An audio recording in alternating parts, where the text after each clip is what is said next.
Ada 118 elemen kimia yang diketahui di luar sana. Beberapa di antaranya seperti pahlawan super yang dibutuhkan tubuh kita untuk bertahan hidup, sementara yang lainnya adalah penjahat utama. Tapi apa sebenarnya yang membuat suatu elemen menjadi buruk? Dan elemen apa saja yang meskipun terlihat menakutkan, sebenarnya cukup aman? Yuk kita lihat.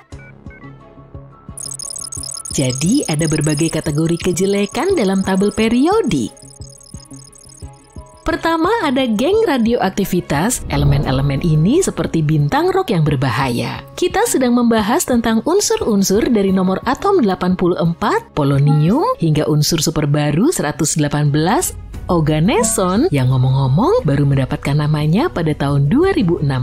Unsur-unsur ini sangat radioaktif, bikin kamu ingin menjaga jarak. Selanjutnya ada racun pengacau. Badan Perlindungan Lingkungan Amerika Serikat mengatakan bahwa unsur-unsur ini bisa berbahaya bagi lingkungan atau berbahaya bagi kesehatan kita jika kita menghirupnya, menelannya, atau meresap ke dalam kulit kita. Astaga, kita harus menjauhi unsur-unsur ini.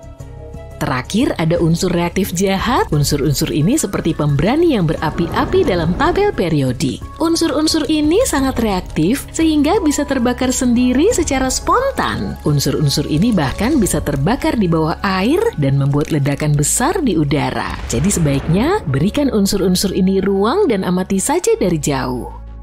Seperti yang kita tahu, kalau menyangkut elemen berbahaya, sepertinya semuanya sudah jelas ya. Kita tahu bahwa kita tidak boleh menyentuh sebagian besar unsur dalam tabel periodik. Sebagian besar unsur bervariasi dari yang sedikit menyeramkan hingga yang benar-benar mengerikan seperti plutonium, arsenik, francium, dan sebagainya. Tapi gimana dengan yang aman? Sebagian elemen sangat tidak berbahaya, bahkan kita bisa menyentuhnya dengan tangan kosong. Yuk kita lihat apa saja elemen-elemen itu. Pertama kita punya merkuri. Sejujurnya ini tidak bisa disebut sebagai pilihan teraman. Merkuri ini seperti pengacau licik, sangat beracun dan telah menyebabkan masalah kesehatan di seluruh dunia sepanjang sejarah. Tapi manusia adalah makhluk yang selalu ingin tahu, bisa nggak ya kita menyentuh merkuri dengan tangan kosong? Ajaibnya jawabannya bisa. Merkuri tidak dapat masuk ke tubuh kita melalui kulit, jadi nggak masalah jika kita menyentuhnya. Nggak ada konsekuensi yang buruk. Merkuri berwujud seperti cairan yang lebih kental dari air, tapi tidak sekental susu murni. Merkuri sangat berat karena 13 kali lebih padat dari air. Jadi kalau kamu meneteskan merkuri di tangan, kamu akan kagum dengan beratnya. Selain itu, kamu bahkan bisa menelannya loh. Tapi bukan berarti kamu harus melakukannya ya. Maksudku adalah, kalau kamu nggak sengaja menelan sedikit merkuri, kamu kemungkinan besar akan baik-baik saja. Menelan merkuri tidak akan mengacaukan sistem tubuhmu. Faktanya, kurang dari 0,01% dari elemen rumit itu yang bisa benar-benar diserap oleh usus. Fiuh!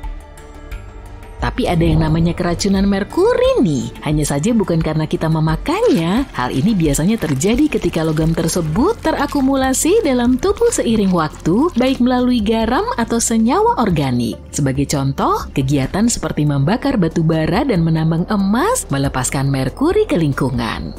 Coba tebak, ikan yang berada di tingkat yang lebih tinggi dalam rantai makanan juga bisa mengandung merkuri. Itu karena ikan-ikan tersebut telah mengunyah ikan-ikan yang lebih kecil yang sudah mengandung merkuri. Jadi kalau kamu sangat bergantung pada ikan, terutama ikan besar, kamu mungkin harus lebih berhati-hati.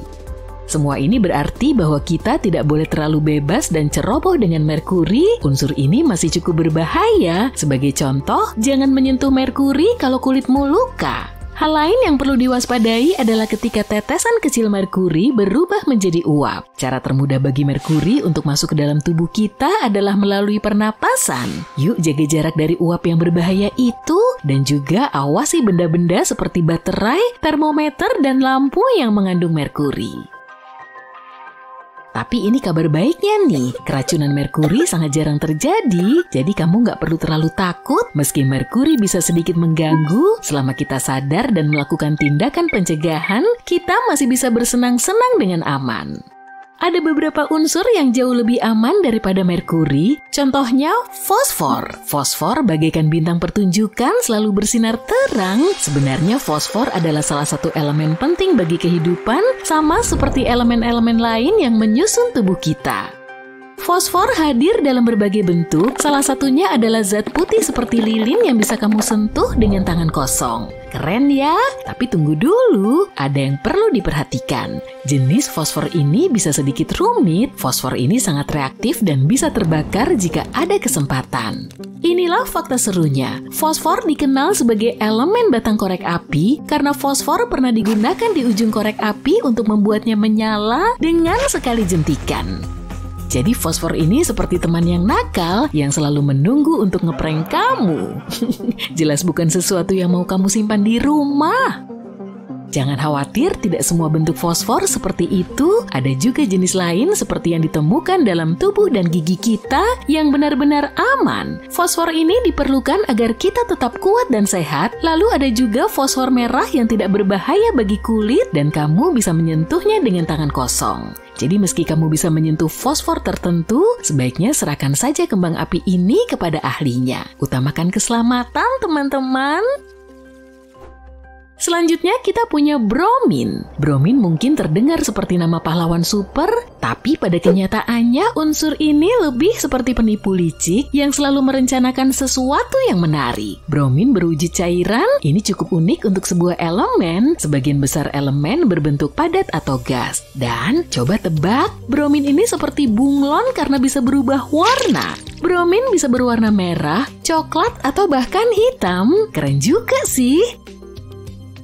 Berikut ini adalah fakta menarik lainnya. Bromin mendapatkan namanya dari kata Yunani bromos yang berarti bau busuk. Kenapa? Karena baunya yang kuat mampu menggelitik hidungmu jika terlalu dekat.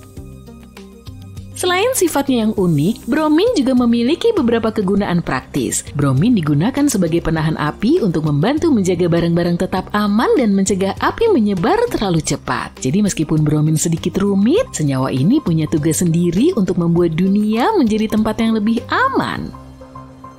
Tapi tunggu dulu nih, sebelum kamu menyentuh bromin dengan tangan kosong, ini penjelasannya. Bromin bukanlah elemen yang ramah, cukup reaktif dan dapat mengiritasi kulitmu. Kalau kamu nggak hati-hati ya, jadi sebaiknya jaga jarak aman dan biarkan para profesional yang menanganinya.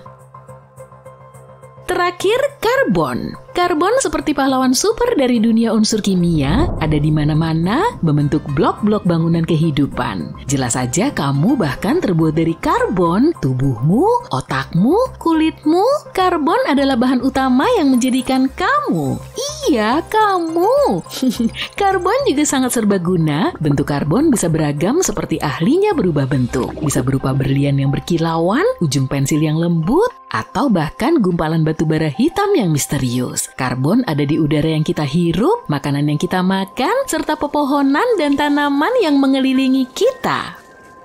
Oh, jangan lupakan juga peran karbon dalam teknologi. Karbon adalah superstar di era digital yang menggerakkan segala sesuatu mulai dari ponsel pintar hingga komputer. Jadi waktu kamu menelusuri media sosial atau memainkan game favoritmu, berterima kasihlah kepada karbon yang membuat semuanya menjadi mungkin. Makanya aman sekali jika menyentuh karbon dengan tangan kosong. Tanganmu kan terbuat dari karbon dan tidak seperti fosfor licik yang bisa membuat jari-jarimu terbakar. Jadi kamu boleh bertepuk tangan. Senyawa kimia bagaikan harta karun yang terdiri dari berbagai elemen, masing-masing dengan kisah uniknya sendiri. Sebagiannya mungkin aman untuk disentuh, sementara yang lain membutuhkan kehati-hatian dan keahlian. Tapi, baik saat menjelajahi dunia senyawa kimia atau petualangan kita sehari-hari, yuk kita selalu memprioritaskan keselamatan dan rasa ingin tahu. Selamat bersenang-senang dan terus ikuti perkembangannya ya!